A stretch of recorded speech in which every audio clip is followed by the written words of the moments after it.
చెల్లిద్దాం. ఈ సంవత్సరం అంతా మనం వెళ్ళిన ప్రతి ఒక్క జీవనోపాధిలో తోడుగా యేసయ్యకి స్తోత్రం చెల్లిద్దాం. ఈ సంవత్సరం అంతా మన యజమానులు బయట కష్టపడి రావడానికి కృపనిచ్చిన యేసయ్యకి స్తోత్రం చెల్లిద్దాం. ఈ సంవత్సరం అంతా ఇంట్లో ఉన్న గృహిణులకు మంచి ఆరోగ్యం ఇచ్చిన యేసయ్యకి స్తోత్రం చెల్లిద్దాం. ఈ సంవత్సరం అంతా మనం తాగే పానీయాన్ని శుద్ధి చేసిన యేసయ్యకి స్తోత్రం చెల్లిద్దాం. అనేక మార్లు చనిపోవాలి అనే ఆలోచన వచ్చినప్పటికీ కూడా చనిపోకుండా మన ప్రాణాలకు ఆయన కంచె వేసిన యేసయ్యకి స్తోత్రం చెల్లిద్దాం. నానుకున్న వారందరూ ఈ సంవత్సరంలో వల్ల వదిలేసినా కూడా మనల్ని వదల యేసయ్యకి స్తోత్రం చెల్లిద్దాం. అనేక మార్లు మన వాళ్ళే మనకి శత్రువులు అయిపోయిన సమయంలో మనకు ఆయన తోడుగా ఉన్న యేసయ్యకి స్తోత్రం చెల్లిద్దాం.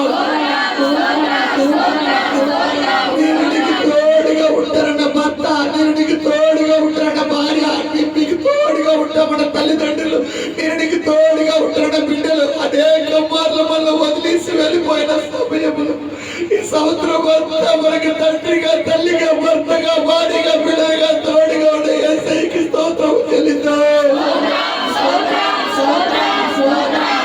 సంవత్సరంలో అనేక వాళ్ళు ఒంటరిగా ఉన్న సమయంలో భయపడుకుని నీకు తోడుగా ఉన్నారని బలపరిచిన యేసయ్యకి స్తోత్రము చెల్లిద్దాం.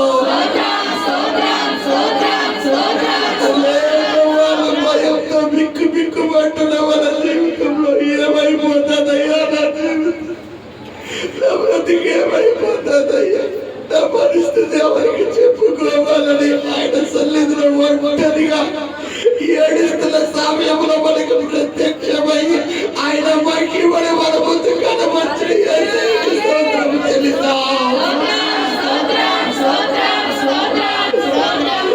ఇంతవరకు మన ఎలా ఆయుషించిన యేసయ్యకి స్తోత్రము చెల్లిద్దాం.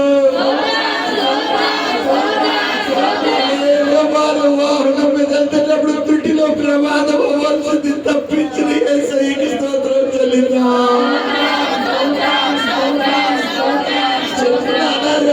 హాస్పిటల్కి వెళ్తే భయంకరమైన బలహీనతలు చెప్పినప్పుడు రిపోర్ట్లు ఏమొస్తాయా అని భయంతో ఉన్న సమయంలో ఏమీ రాకుండా నార్మల్ రిపోర్ట్ ఇచ్చిన యేసయ్యకి స్తోత్రం చెల్లిద్దాం. సంవత్సరంలో మరణానికి దగ్గరైపోయిన మనల్ని తిరిగి జీవంలోకి నడిపించిన యేసయ్యకి స్తోత్రం చెల్లిద్దాం.